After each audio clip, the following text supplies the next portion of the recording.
बजे छलैया चंदन हे यो घिसते छलियैना आई बजे छलैया यो चंदन घिसते छलियैना। और सब गोटे बाबा के लेल बैसल छी जतल ओतै से भेट भेट ताली बजा के बाबा या डमरू दिया बजलिए हम तारते छलिए ना।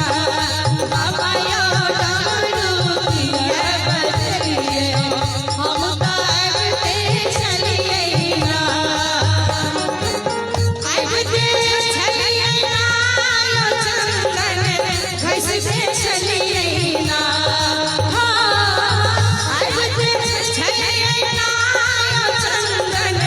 घिसते छलियैना बाबा या डमरू दिया बजलिए हम तारते छलियैना।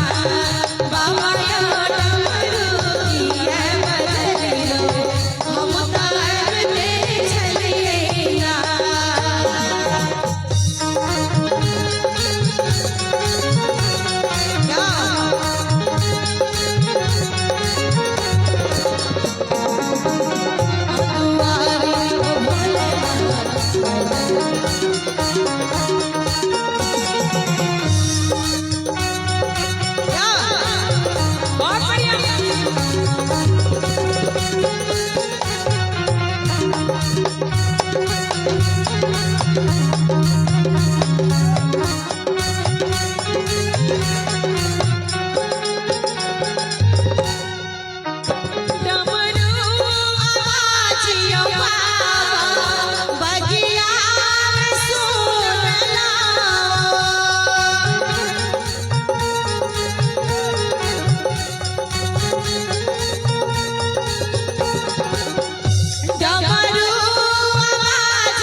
हाथी ना घोड़ा ना कोनो सवारी, हाथी ना घोड़ा ना कोनो सवारी, पैदल ही आइबो तोर दुआरी हे भोलेनाथ, पैदल ही आइबो तोर दुआरी।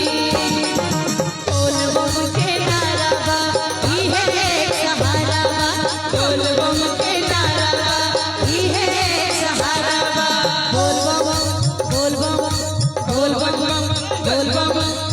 हाथी ना घोड़ा ना कोनो सवारी, हाथी ना घोड़ा ना कोनो सवारी। और लास्ट भजन एक बार सब गोटे दोनों हाथ उठा लियो, एक बार सब गोटे दोनों हाथ उठा के एक बार उठा लियो, एक बात हेबे कर दे जे हवा नमः पार्वती पते हरा हर महादेव। अब तनी अहो सब हाथ उठा के अहो सब दोनों हाथ ऊपर कर दिया। हाथी ना घोड़ा ना कोनो सवारी।